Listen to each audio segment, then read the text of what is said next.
All right. Thank you. Thank you. Welcome back. So we're talking about PTSD symptoms. And I just want to say, I just have to open my shiner because, yeah, I'm conquering all my crap. No, actually, this is really good beer and it makes me sad when I remember this. Hey, we just talked about flashbacks in the last one. In this particular beer, yeah, I'm surprised it doesn't cause me flashbacks as much anymore. Although that sandwich I ate that day was pretty fucking bussin'. Not gonna lie. Okay.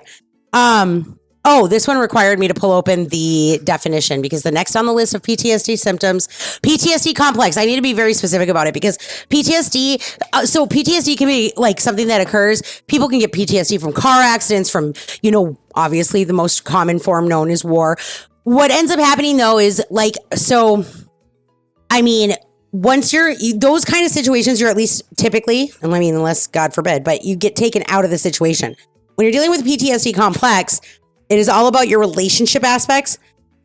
And that's what makes it so greatly different from actual PTSD.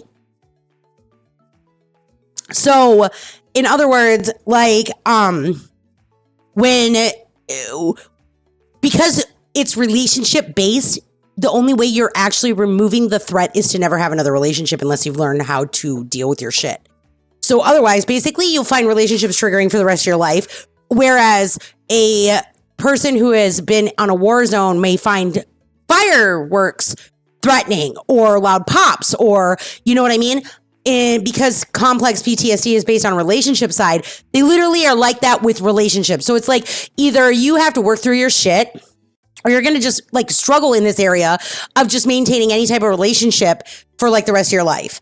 So hypervigilance is the symptom that we were talking about right now. So hypervigilance in a psychological context refers to a heightened state of alertness and awareness, often accompanied by a constant scanning of the environment for potential threats. So that's why I would often have those moments where I thought I was being threatened when maybe I wasn't. Now, as far as it comes to he who shall not be named, or shithead, or whatever other name I want to give him right now, I really do believe that was one of the areas where he was healthier than me.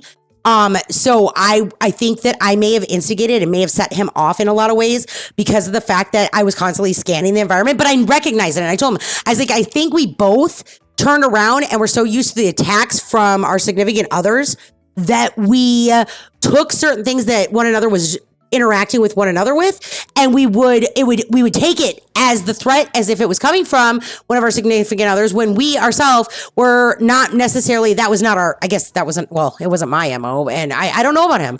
I don't know about him because he just spiraled and he just kept going downhill. That's the other thing is I'll never know, and I'm not going to place that. But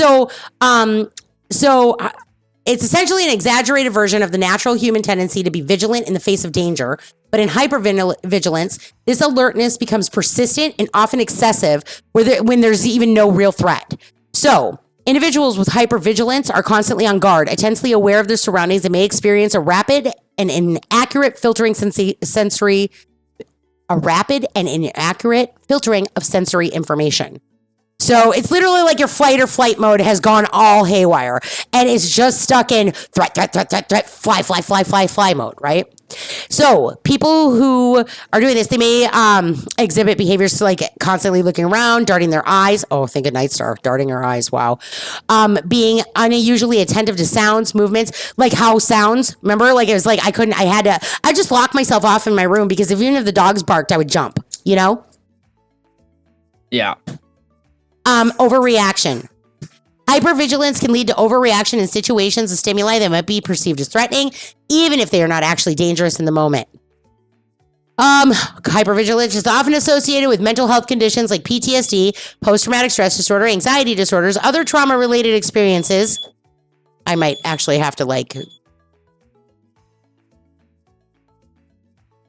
he might not have to wait to get his own room. It can also be a response to chronic stress or a history of abuse or violence. Well, so hypervigilance is not a diagnosis on its own, but a symptom that can accompany other various conditions, which is what I should put. It is literally like just being stuck in fight or flight mode, which is why I didn't trust myself, because I was logical enough to understand that I was experiencing hypervigilant, but not regulated enough to understand when it was actually hypervigilance or something maybe I should be afraid of. So I talked myself out of all the fucking red flags, all the fucking things that should have been afraid, making me afraid, and got afraid over the shit that should have not been so frightening. I actually was fearful of healthier behaviors. When healthier behaviors were exhibited, even if they were acting, because I don't believe anything was real anymore. But even the healthier behaviors would actually set me off because it was so contradictory to the behaviors I was used to experiencing that my hypervigilance would go off and I would be like, wait, this isn't right. So that was fun. That was fun.